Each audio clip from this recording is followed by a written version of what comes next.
Hello everyone, this is Atin Handuja, founder and CEO of Legal Foxes. Today we have Ms. Joshika Saraf here. Uh, can you please introduce yourself, ma'am? Hello everyone. We're so sorry that the session started late. I couldn't log in for some reason. I am Joshika Saraf. I did my graduation in 2017 from Jindal Global Law School, post which I worked for 1 year in the Delhi High Court as a legal researcher to a High Court judge.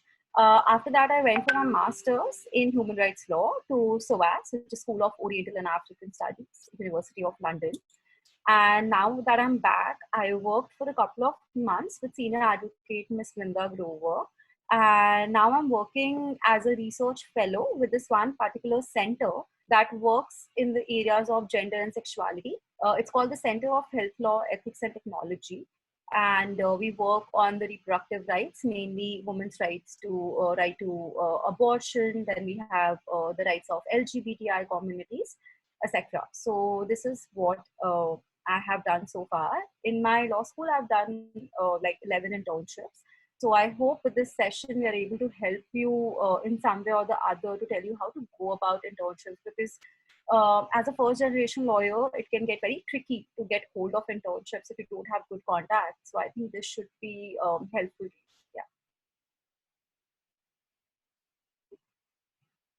Yeah. So can you please tell where all you did your internships? Yeah. So I would want to start with the fact that when I came to law school, when I joined law school, I wasn't a humanities or a commerce student. I was a medical student. So it was very difficult to understand what law is all about and what type of field it is. So I tried to do as many internships as possible to get proper insight as to what it's like to be a legal student in the fraternity. So I started with the trial court. I feel trial courts are very important to understand for a young lawyer, to be honest. So I started with Patiala House Court, then I moved to Saket Court. Now these are lawyers which basically dealt with criminal law matters or family law matters. I also worked with the director of education at the NDMC. Then I also worked at high courts, which is like Punjab and Haryana High Court and the Delhi High Court. I also worked with government organizations like your, like I mentioned NDMC earlier. I also worked with the Indian Ministry of Home Affairs. Now, a lot of students, which I can see because when I was in law school, even now, the people who I'm in touch with, they want to intern with corporates. Now, getting a corporate internship is not that easy, but I tried to intern with an IPR firm, which goes by the name of Remfrey and Sagar. You also have Thomson Reuters, which has its own LPO by the name of Pangia 3. I also worked with some senior advocates. I worked with Mr. Salman Khurshid, and I worked with a couple of judges as well. And I remember my last internship was an internship at the UN, like the UNDP. I interned there for 4 months on a project. So these are the various places I've interned at. And now, apart from doing all these internships, because they were like one month long internship, I also was involved with a lot of NGOs, because sometimes NGO works become very important to understand how the society works and how do you need to have contacts at the very ground level. So yeah, this is my internship. That's a wonderful profile, ma'am. So how you got those internships? Sorry, I can't hear you, Atin. Can you hear me, ma'am? Yeah, please tell me. What was your question? Ma'am, are you there? Yes, I am. Can you hear me? Yes, ma'am, we can hear you. What is the question? I'm so sorry, Devushi. Can you please repeat the question to me? Ma'am, I'm saying, how do you go?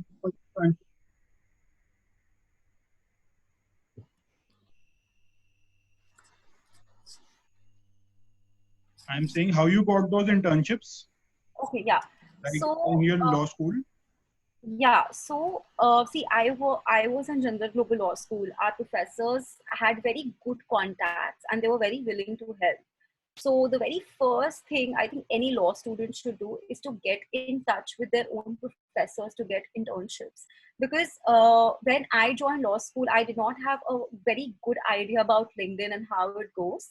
So whichsoever law school you are at, I am sure someone or the other is aware of, a second person or third person outside your law school. So it's always a good idea to reach out to your professors first, because they will always help you. So all these fancy internships, for example, you can say Indian Ministry of Home Affairs or NDMC for that matter, they were helped me. Like my professor helped me in getting those internships. So I think that was a great thing. We also had this cell in my law school which is called the Career Development Cell. So you would submit your CV and then they would get you an internship, whatever is best suited for your profile. So these are 2-3 things which a first year law student can do to get in touch. First, to get in touch with your professors about internships, because professors are always willing to help. And second, to go out and see to like go out and see what suits you the best. Like even like for example an NGO, work, NGOs are more than willing to get in touch with you, to have you as a volunteer. It might not be paid internship, but it always helps. So as a first year law student, you can entirely rely on these two options to go ahead with your internship experience to put in your CV.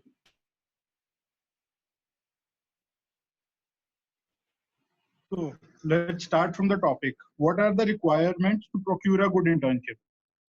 Okay, so I think this is a very important thing, because as law students, we are taught law, but we are not taught how to go about getting a job or getting an internship. Like we don't get the practical experience in our law schools. And I come up from a very reputed law school. I'm sure a lot of you come from very, very good law schools, but such things are not taught to us. So I think the very first thing that is needed by any law student is a very good CV. So just make sure, like it's a very important criteria, that you have a decent CV that you want to present to whosoever you're applying for an internship. So your CV must include, your basic details, like, your name, your address, your phone number, your email ID. Then it should tell as to what have you done. So say, for example, if you're a first year law student, then that internship, that your CV should tell as to, what all have you done in school, like probably in brief, like say in 11th and 12th, for example. But what are your achievements? Because you don't have a lot to put in your CV. You can put your mark sheets as very important to show the place where you're applying that you are diligent, because a good academic record is very important, but it's not like the only thing on which getting a good internship is based. So please make sure that you make a very good CV. I can share my CV to get a basic idea. I can send it to Atin, and Atin, you can send it to all the people who have joined this session today. To get an idea, it should be uniform. There is a particular font. There should be like some spacing. Like it should be kept in mind that it has to be formal. You can't write anything and everything in your CV, because it goes out to almost all the places that you're applying to. Second important thing is to come up with a good cover letter. I feel cover letter is very important, because a lot of times all these organizations, especially big ones, they get so many CVs that they don't get the time to actually, go ahead and look at your CV. So if your cover letter is good, then it is obviously going to make all the difference. You have like say a 4-paragraph cover letter which says as to where you're from, why you're interested in that organization, and what have you done, and what do you plan to achieve out of that internship. That really helps, for an employer to understand that yes, this person is actually interested, and this is how we can go about it. So these two things at the very outset is very important for any place that you're applying to, because you don't have anything else, to be honest. In a law school, what else? You can't go and meet them and show that, see, this is how good we are. So your CV and your cover letter should speak on your behalf as to how good you are, and why that company or why that firm or why that organization should keep you as an intern. So yeah.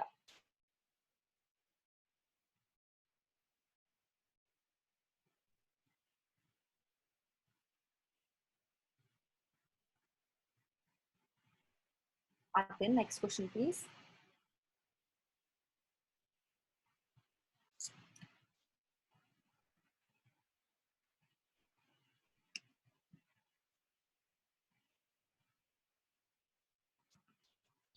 Atin?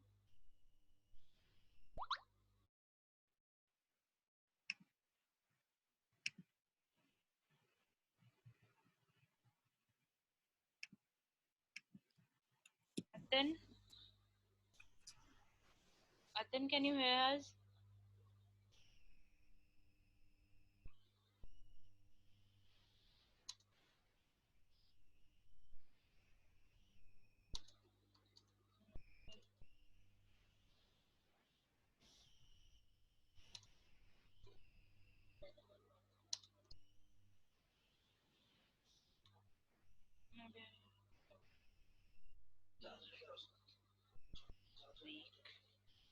I think Atin is not here.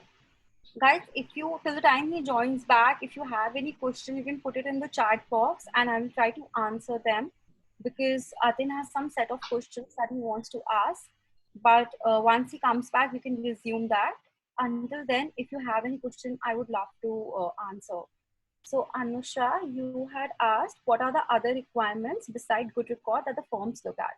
Now, see guys, corporate firms are a little tricky. I'll tell you why. Because most of the good corporate firms that we are looking at, like the tier one corporate firms, they usually take people via contacts. One of the reasons why I did not have any corporate law internship is essentially because I did not have contacts. I'm a first generation lawyer, so I had to apply everywhere on my own. So the problem that any lawyer, any law student who doesn't have much experience face is the fact that it becomes very difficult to get through these people. But you can always, apart from having a good record, if you can get in touch with someone from a particular firm, I think that would be great, Anusha, because such people are able to help you way better, because every law firm, let's accept it, they receive hundreds of CVs every month. They might not even see it, they just might consider the ones which have come via contact. So it's always helpful to have someone who you know in that firm.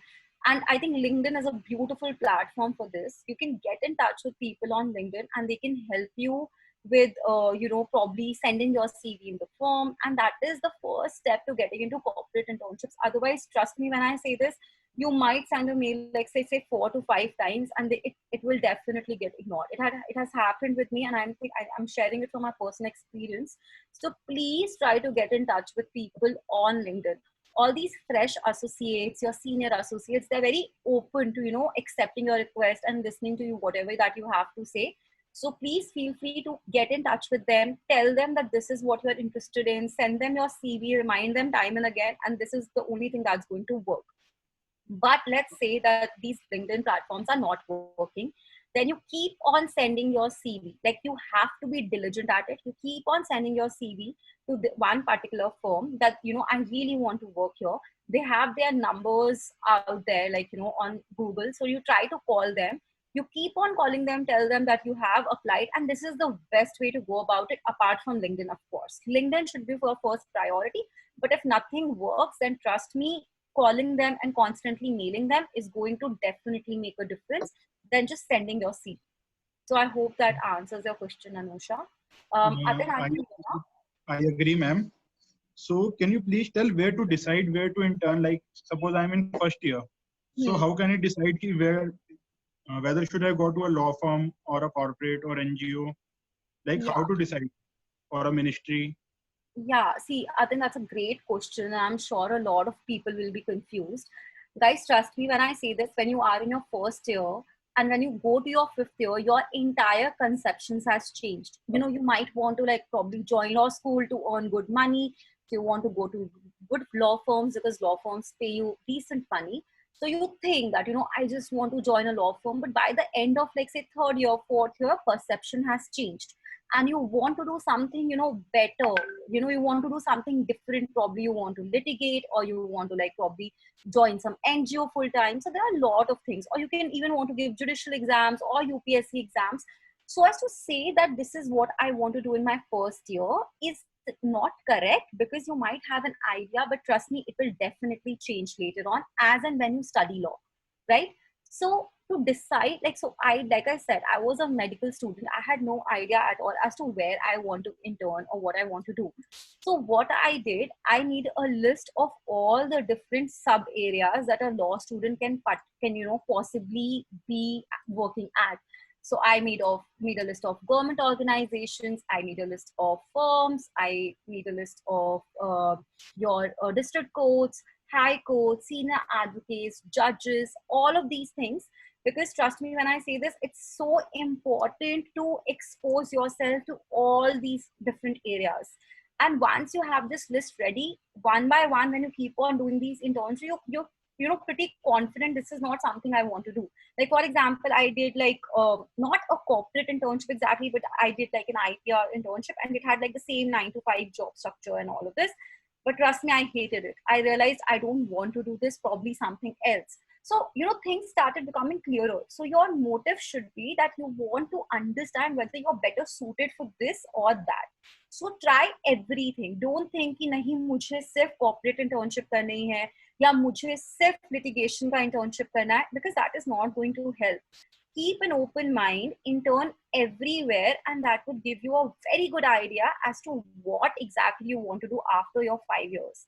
I was, till the time I graduated law school, when I was doing my clerkship at the High Court, I knew कि मुझे judge ही बनना है. Like I was so confident I want to become a judicial officer and I want to give exams. But then I went to do my master's in human rights law because I'm interested in human rights law. And I realized I don't want to be a judicial officer. I want to do a PhD probably 5 years later on. I want to teach. And, that is how the way it's going to be. So I want to research. I want to work in the policy department and everything else. That's why I'm working with a think tank right now. So this is how your options keep on changing as and, when you gain more experience. So always focus on exposing yourself. More the exposure, trust me, you will be in a much better position as compared to anything else. So yeah. So what is expected from an intern and what skills recruiters see while looking for interns? Like how should intern behave and what are the qualities one should possess so that we can impress our seniors or... Yeah. See, I think it's very important to be diligent at your workplace. You can't, I know it's going to be tough. I know we have not done it before. Like as a first year law student, you have not really done internships. You don't know how it's like. But you can't say that, okay, I am interested today to go to the office. I don't want to go now, or I want to go early. See, if a company is hiring you, they obviously have certain expectations. They want you to give your 100%.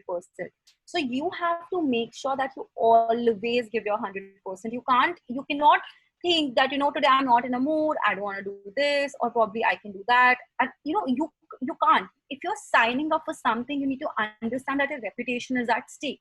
Because trust me, when you are working in legal fraternity, you will keep on meeting someone or the other in your entire life unless you decide to leave the field altogether. Law kar liya, ab mujhe law nahi karna, let's do something else. Let's enter a different field. If you're going to be in the legal field, you have to remember you are going to keep in touch with these people. You need them for your work. So you have to maintain good relations. So the foremost thing is to be on time.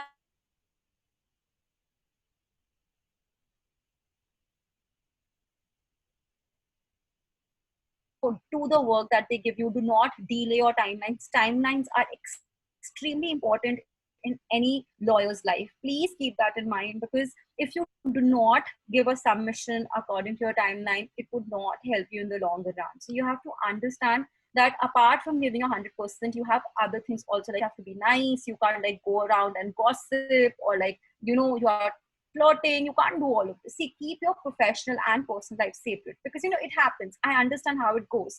When you are in a law firm, you meet new people, you want to be friends with them, you want to go out, and so on and so forth.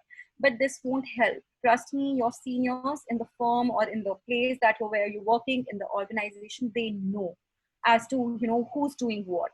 Everyone's keeping a very good eye on what you're doing. So it's always better to have a very, very good reputation in your workplace and not to mix your personal stuff with your professional stuff. Yeah. Atin, next question, please. Yeah.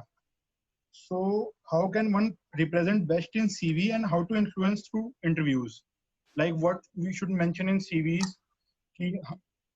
like, and what, like, shall you participate in events, and like, what are the qualifications one should show to get an internship in a good law firm or in a reputed organization? Okay, so guys, this is one very important thing. Apart from the academics, as a law student, every employer, not only for internships, but for your jobs also, they see as to what all you have done in your law school life. So have you participated in some, like say, in even in some, like, you know, for example, like you have had some good position in like a sports event in your law school, or you have represented your law school in some fest that keeps on happening in law schools. So these are like important things. Apart from this, have you done moot courts? Have you written papers? Did you have any publications? Now, see, not everyone's interested in moot courts. Like I never was, to be honest. I never did moot courts, not even a single one. So it's not important that you have to do a moot court because you're a law student. That's a sham. Please do not go with such, you know, things in your head. I did MUNs all my life, which are model UN conferences. So I did a lot of them. I did like over 50 MUNs. So I wrote them in my CV. This shows that I have done something, right? You can write papers, because paper, see, mooting, what it does, mooting actually helps you become a better researcher, better speaker. I think the same can happen with other activities like debates, MUNs, even article writing. Like when you write articles, or when you know, publish papers, that's also very helpful because it shows that you can research well. So these two three things are very very important. Don't think that you have to do something because your other friends are doing it, or your, you know, peers are doing it in law school, or your batchmates. Do not think about that, because it's not worth it. Trust me, you need to look at other things, what suits the best. But please try to do something or the other. It shows that you have actually, you know, you're actually interested in doing something.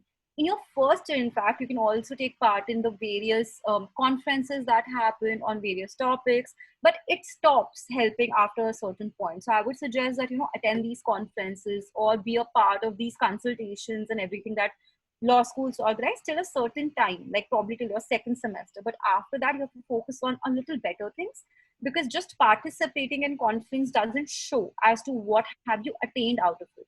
Like as a young student, like first year and second year, that was obviously helpful, but after that it becomes problematic, right? So please just like just do something. Like don't sit idle not doing anything, because that would reflect very bad on your CV. Because if the employers always see that apart from apart from the studies that you have done, what is the extra curricular activity that you have done in your 5 years, because 5 years is a very long time, or even 3 years. The ones who are doing like 3-year LLB, that's also important. But you know, there's a lot more pressure in comparison to 5 year. So 5-year law students should definitely try to take part in some of the other events. It doesn't have to be academic, to be honest. You can also take part in sports, drama, theater. There are so many different societies, so you can see whatever suits you the best. One thing I would like to inform you, we have mailed you the updated link for continuation of this webinar. So you can access the next link via your mail. And so, ma'am, how can interns network with senior professionals and clients? Okay, so guys, I've seen this happening a lot. It has happened with me as well. And see, I am very junior in this profession. I graduated in 2017, so I'm just 3 year old into this profession. I'm not that experienced also. But it has happened a lot that first year, second year, third year law student would directly message you in your LinkedIn. Guys, please refrain from doing that. Because see, what happens, a person can get irritated, okay? Especially the ones who are like partners or senior associates or senior advocates for that matter. You can probably approach someone like me because I understand what it's like and I'm very young in this profession. But not everyone would be comfortable with such an approach, because they have been in their profession for like say 15 years. They're not, you know, very willing to hear from interns. They probably don't have the time. So it's very important to respect other person's privacy, right? So try to connect with them. If they get in touch with you, if they accept your connection, that's great. Wait for some time and then send like a formal message. Guys, it's so important. I have received messages on my LinkedIn and they do not at all formal. See, I am no one's friend. If you're approaching me on LinkedIn, I am definitely not your friend. It's just not me. Anyone for that matter, they're not your friends. So there has to be some sort of respect which you give to a person who's senior to you. Maybe like, dear ma'am or dear sir or respected ma'am, so and so. And it has to be a very formal messages. I have legit received messages. So I had put a LinkedIn status that, because of the lockdown, people are anxious. So if someone wants to reach out, please message me and I would be happy to help. Now, some messages were very kind. They understood that I might be busy because I have work from home too. But others were just like, they just wanted me to answer there and there itself. There was no please, there was no kindly. So it's very important that you are very careful as to how you're going to approach people, because not everyone is willing to listen to you or see what you're up to, like until unless you are respectful towards them. So that's very important. Another thing, see, all these senior advocates and courts or the partners in firms or like very good academicians, they won't talk to you or they won't give you much attention, because trust me, they have a lot of people around them. So I would suggest that you start with a smaller, a smaller position, like probably a research associate in your, a research associate in a probably a firm or something, or an associate. Don't go for partners or senior associates directly. That won't help. Try to get in touch with them first, and then you can obviously move on, as and when the time passes and you have more experience. But start respectfully, slowly and patiently with a lower level, like in the hierarchy, lower level of persons first, so that you can actually be, you're actually responded to. Otherwise people don't respond and messages will lay there in their inbox for the, I don't know how many months to come. So yeah.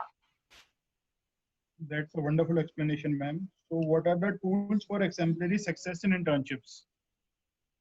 See, like I mentioned, like you have to, apart from, like like I think in the third or fourth question I had mentioned as to how it's so important to make sure that you're diligent, you're punctual, you listen to what they say, you keep professionalism and personal life separate, you are diligent at what you're doing. All of these things are very important, and these can actually act as tools, but it all depends on you as to how you go about it. So always keep in mind that these are certain things which are very, very important. Like you can't just ignore them because it's you don't feel like doing them, because in an internship you are expect a lot is expected out of you. So it's always better to do things as the organization wants, because then it would actually show that you're actually working towards probably being a good part of that organization. So all these the same things I feel are very important in any internship, or even for that matter in a job. Yeah. So we'll start with taking questions now. So you guys can ask your questions. I have taken one question, Atin, which was Anusha's.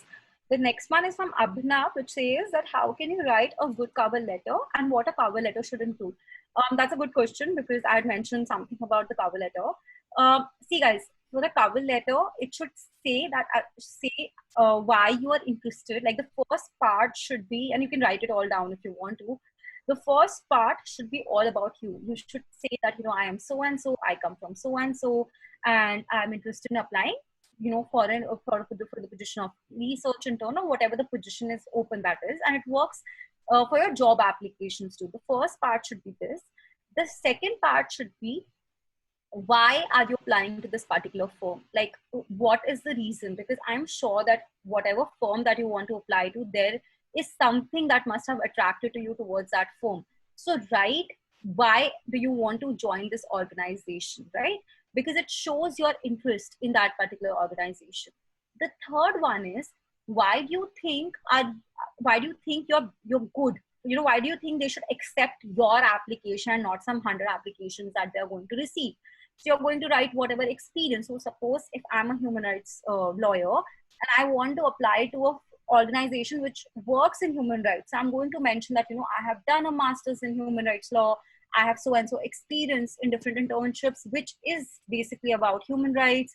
I have done so and so research projects. So these are important because it shows that you have idea about that very field, that this entire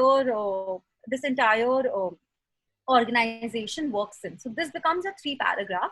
The fourth one is, why should they take you as an intern? So you should, or what are your takeaways from this internship? Because you've already written why they should take you. The fourth and the last paragraph should all be about, why do you like, what are your takeaways from this internship that is being offered? You should write something like, because I feel that if I join this organization, then I'm going to enhance my capabilities, it's going to amplify my experience, and I really do look forward to join it because of so and so. Like, research a little about the organization and see that what are the takeaways for any person who's doing a job there. Like, for example, I want to join an organization because they have a couple of people who are very, very experienced and I want to work under their guidance. So say that, if I work under their guidance, I would learn so and so. So I feel that, it's going to be a symbiotic relationship and all. So this is going to really help when you're going to go, because it's going to give like an overall idea as to why you're applying, what is it in that organization that you find appealing, and everything related. So these are the 4 paragraphs which becomes very important for any person to include, in his or her cover letter, because cover letters are extremely important. Not all the time would your CV be opened and checked by anyone from the organization. So cover letter is like right on, in the email body. So just make sure that you include a cover letter and just not send your CV just like that, right? We have next question. See, it says, yeah, online workshops and webinars have value in CV. See, Sushil, I feel that this trend has started just now, to be honest, because of the COVID-19 thing. Because honestly, I didn't attend a lot of webinars when I was a law student. So I mean, it's very tough to say, but I am pretty sure that it would be valued, considering that everyone knows what's happening and that people can't go out to work or to gain any kind of experience. So if you write that this is what I have attended, and this is the kind of, these are the type takeaways, it's definitely going to help. And if they're going to offer you a certificate, I think Legal Foxes are offering certificates. So that should be again helpful, because you can see wherever that you're applying, you can send it to them. Like, this is what I attended and these are the certificates, and and I did not. It basically shows that you did not waste any time while you were sitting at home and that you were actually doing something productive. So I think you should definitely attend. And about workshops, I feel you should attend workshops which are of your area of interest, or which might help you get a job or an internship in that very field, because it shows that you have an additional idea about so and so field, and you have done so many workshops and everything else. So it will definitely add. And in your co-curricular activities, you can actually write that you have attended so and so workshops, only if it's relevant. Do not write it just like that. Write the relevant part in your CV. Also, by the way, guys, your CV should not exceed more than 2 pages. Please do not exceed it. I have seen CVs which goes on for like 4 pages. It's not a CV then. Just 2 pages are enough. So make sure that they're not, more than that, because nobody has the time to read more than 2 pages of a CV. So try to be as concise as possible. Actually, this meeting is going to end in next 1 minute. We have just mailed you a new link with the subject new link continuation. So can you please move to that link? Devshri, please end the recording. Also, Atin, please Yeah. take